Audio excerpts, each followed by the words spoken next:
afternoon, ladies and gentlemen, and welcome back to Broadway Beyond Bleachers and Beyond. Sorry, with your host, Leanna Beyond WIUR Radio. New York is where the drama never stops.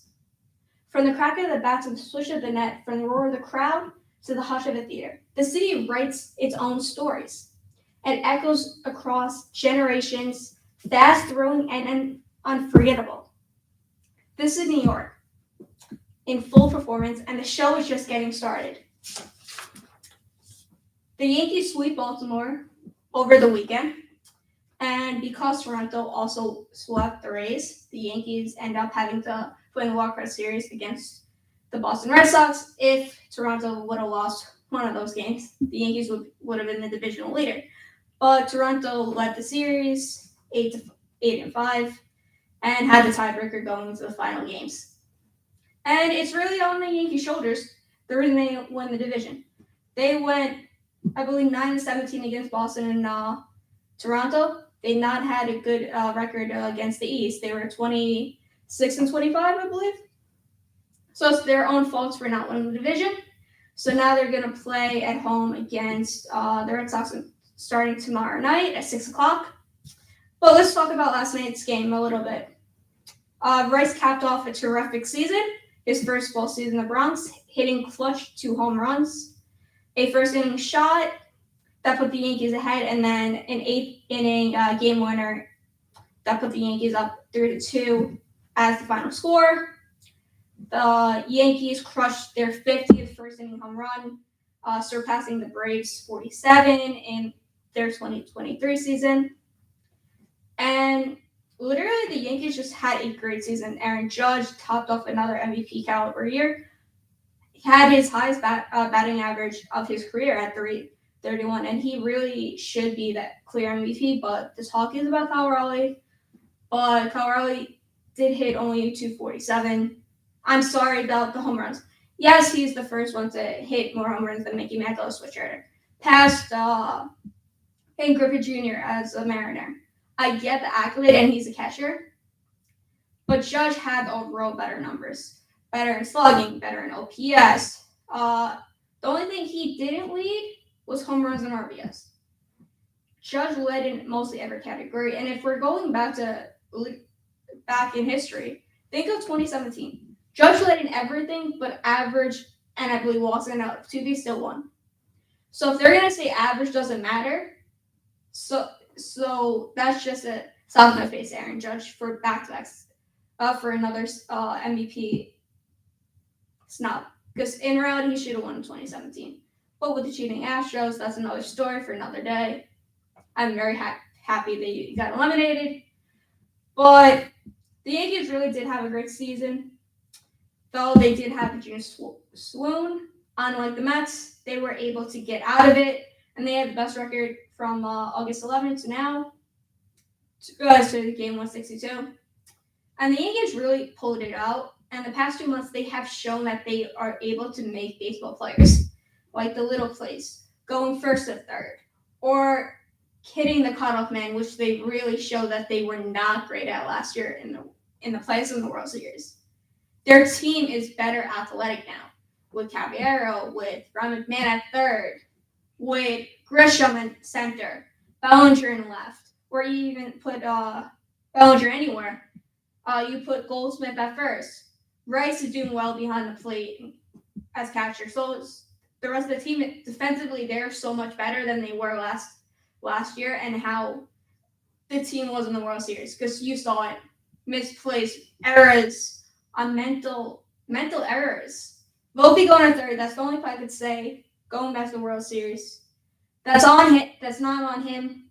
That wasn't the right play, but I give Volpe a lot of credit for trying to make that play. Runner at third, I understand.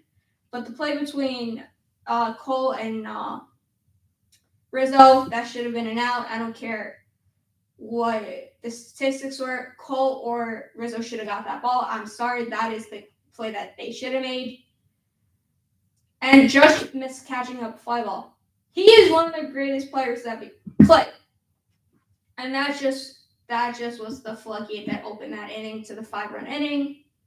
Most of them unearned, that the Yankees were up and lost And us again, as Yankee fans, were literally heartbroken by the Dodgers and by the team. But as we go into the division, they start tomorrow. The Yankees are facing Garrett Crochet, while the Red Sox are facing Max Fried. I'm actually wondering how they're going to start the starting lineup because Crochet has very good numbers against all of them. He really does. Judge, I think, out of 7 or 8 plate appearances, he has 2 hits. But I think those 2 hits are homers, so Judge is playing no matter what. He's the best player in baseball right now. And definitely the way that it is working right now, the Yankees look amazing right now. They really do, because they're finally playing cohesive, and they have won their 8th straight. And they did things they were supposed to do. They were supposed to beat bad teams, which they did. But they were also supposed to beat the teams that were playoff contention to start in September. Houston, Toronto, Red Sox, Tigers. The Tigers were the only team that they didn't win a series against in that time period. And it was a gauntlet of teams, and they were able to beat every single one of the Tigers. And in the game against the Tigers, they did show what they lacked last year, and they did for some parts of the June swirls. Not make the plays, not catch the ball, throw it to the wrong base, not going first, third, doing the little things, not covering the base, misplays on the bases, getting picked off. They didn't do the right things in that series. But for most of the past 3 months, they have played their best baseball. Their bullpen is finally in order. Devin Williams has, I believe now, 8 or 9 consecutive innings without giving up a run. He has been great since he got back, since his really horrible year, really, since the beginning. So he is on track. Weaver looks like he's on track. Bednar had a little bit of issue the other day, but he got out of it, and he has really shown to be the rightful closer and the number 1 guy we won in the 9th inning. The ball has looked so much better. It feels like he is finally fit in his role. And the bullpen just looks so much better. Like Blackburn, necessarily, he has given the Yankees innings, so they don't have to use their high leverage guys. The last game for Cam Slittler, he took 2 in. He gave them 2 innings. He did give up this home run to start the inning, but they were heating it. It's okay. But he has been really good since he's really the past few weeks, since he was picked up for the Yankees off waivers from the Mets. And I'm excited to see Fried tomorrow, because he has been really great in the playoffs for the Braves before. So I know he is able to stand the pressure and be able to be the mentality of winning. I'm excited about that. And we're gone in game 2. That's exciting to see. 2 left-handers. And then most likely Cam Slittler would be the game 3 starter. And I want that to happen. I know I kind of want the 2 games back-to-back winning, so Cam doesn't have to pitch. But it would be cool to see Cam pitch against the team that he grew up loving. Being from Northwestern guy and being a Red Sox fan, to actually being able to pitch against the Red Sox in the playoffs would be a cool moment for him, and I would love to see that happen. Do I want to see that happen? Not necessarily, because that means we would have to go to game 3. I want us to win in the first 2 games, but it is going to be a hard tough.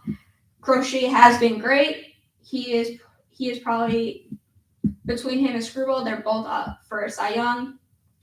I believe Screwball would be back-to-back Cy Young winner.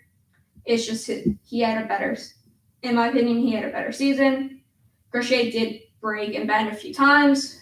Screwball didn't do it as much, and when he did, it was mostly unearned, like a few weeks ago against the Tigers. And even though they did go through their swoon, and they finally won a game. But I personally think Crochet is the scarier pitcher. The Yankees have not done well against him this season. He's 3-0, and the Red Sox are 4-0 in his starts. But we also have our ace in Max Fried, and he has been great too.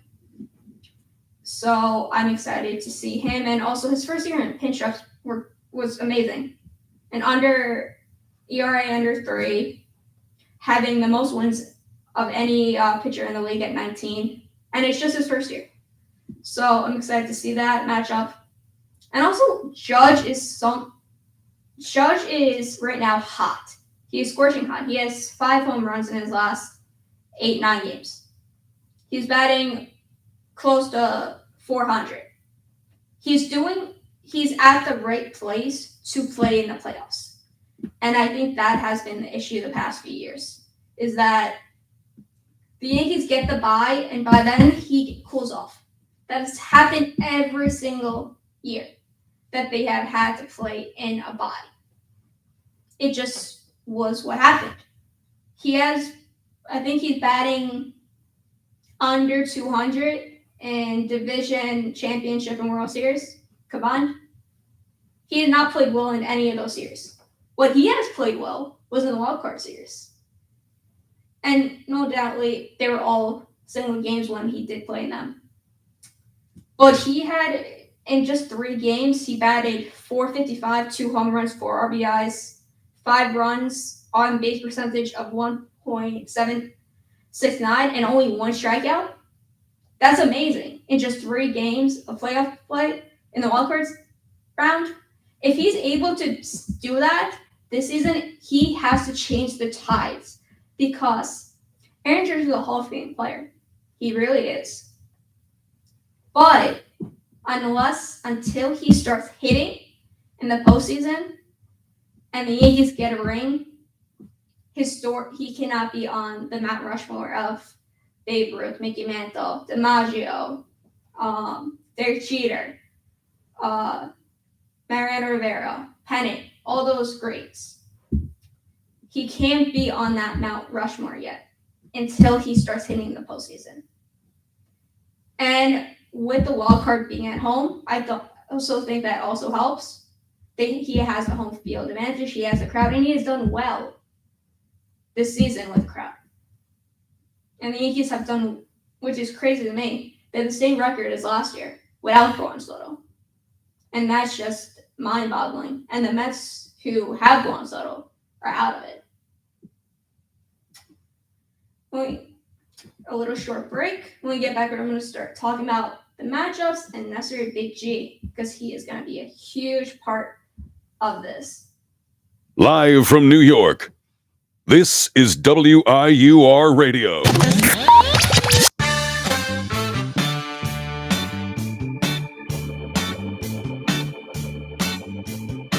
Untouchable!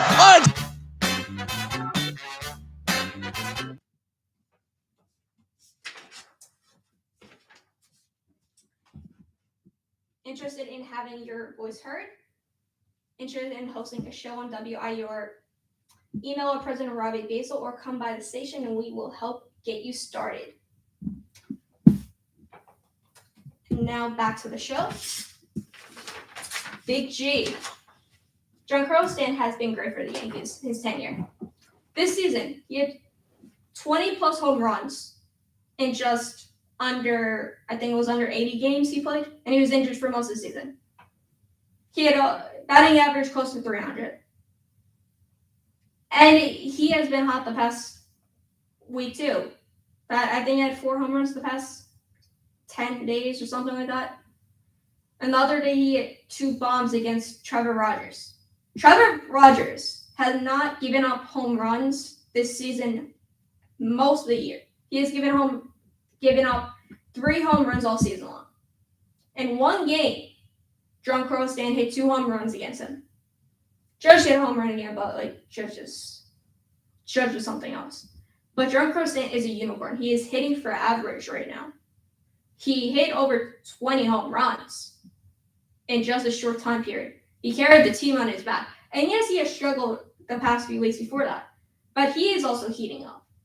And he, for certain reason, when it comes to October baseball, he is the guy that they turn to. He has been great in the playoffs. As a Yankee in 41 games, he has a batting average of 265. He has more home runs in the playoffs than Babe Ruth has ever at 18 compared to his 12. he has slugged over 660. He has an on base percentage of 994. And handling, he was the best player in the ALCS last year. His batting average was a little bit lower, about 250-ish. But he had 4 home runs, 7 RBIs, 5 runs scored. And on base OPS of over 1,000. Like, you can't ask anything much of the guy. He carries the team on his back every single year. It's like every single game he has a home run. It's just crazy the mentality that he has since he was traded to the Yankees in 2018. He's carried the team every year to the postseason. Every single year he has been the one who has been clutch. And that doesn't make the captain. Not at all. But I believe this year will be the time for necessarily against Crochet, who is a great pitcher. If they are able to get a few home runs, and Yankee is a home run stadium, from Judge and Stan, they will be set to win the series. Because Carlos Rodon's going game 2. He's gonna be great compared to his first few postseason starts. He has learned how to avoid his energy. That after his first tough start, he pitched better in the World Series. He really did. And I'm excited to see just the other players who are around them. Because we don't even know, really, there's a tough decision who you're going to start at third, first, maybe catcher, and left field. It's a really tough decision. Because you want your best defense on the field, but you also want your best offense. And right now, I wouldn't be shocked if they would have Reyes catch and get tomorrow and have Wells be on the bench and have Goldsmith play first. Because the same thing with between Rosario and McMahon. Rosario between Wells and McMahon yesterday, they had 6 strikeouts together. Like their bats yesterday were not great. And McMahon is a great defensive player. He really is, but offensively, since he came to the Yankees, he really hasn't been that great offensively. His footwork at third, phenomenal. They need that with a type of pitcher that Max Fried and Carlos Rodon is. Carlos has changed completely, throwing the changeup a lot more, becoming more accepting of ground balls, and that's what you need on the left side. You need a third baseman who could pick it and could get the throw over. And McMahon is that guy. But they might end up going with Rosario because he has better numbers against Crochet. And if I'm not mistaken, the last game they played against him, he had a home run against him. So I would think you would have Reyes in the lineup, Rosario, Goldsmith, Slater maybe because he does better against left-handers, but I really don't think that's of a difference, really. And I personally think, like, at this point, I see it more of Grisham stays in the center, Bellinger in left, Judge in right. Because Bellinger has been great against left-handers. He has the highest batting average and slug against left-handers this season. So I see that as as someone who's gonna fight through battles in that game. It's gonna take every pitch and foul them out until he gets on.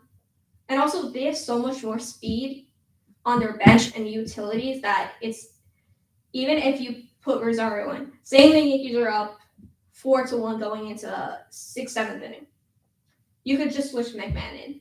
You could switch in. Saying if you start Slater, Slater's not going to hurt you defensively. He isn't. But you could saying if you didn't start Grisham, you could throw Grisham in center, put Bellinger back at left. saying you want to pull Rice at catching for the last few innings. Wells is great behind the dish. You put him back. You want to give Volpe Thursday night off? You could put Cabby at shortstop. He has been great every single position he has played. But the Yankees have so many pieces that I think, even though they have played horrible against Boston the past few years, I think they have more this year than they had in the past few years, and their bench is so much better. And the bullpen is right at the right time. And the pitching is right at the right time. And I think personally, as a fan who has seen the Yankees heartbroken after year against Houston, Alex Bregman, and Cora, and the Red Sox, and I think this means a lot more for us if we win it against Boston, because the narrative cannot go into keep going again with Alex Bregman, again with Cora. It can't keep continuing, because at a certain time the script has to flip. And hopefully today is when tomorrow, Wednesday and Thursday is when it has to flip, and we finally get past the thorn on our side since 2003, since 2004. And I'm hoping that's the day, because Aaron Judge deserves a ring, and the person who really deserves it is Giancarlo Stanton, who has been literally the best player we have ever signed in the tenure I have been born. And I could easily say that the best positional hitter I have ever seen. Juan Soto is a great player. I give him all credit. But Stan is clutch in every single situation that we have been since he's been in the Yankees organization since 2018. So I'm excited to see where the team goes, starting tomorrow night at 6:00. But I have faith, and I think the way they have been playing recently, the past few months, they look so much better. And I don't, unless they have to lose on their own. That is how they're going to lose the series against Boston. If they make the mental errors, the mental mistakes, that is how they're going to lose. But if they just play baseball how they've been playing it for the past few months, they will be fine to be able to win the series. And that is my take on this series. Let's see next week if they're playing in Toronto or they're out. But my gut is telling me they finally get to win against Boston, and it's so nice to see that finally, because in my lifetime they have never been able to win against Boston, at least since I've been watching from 2008 to currently.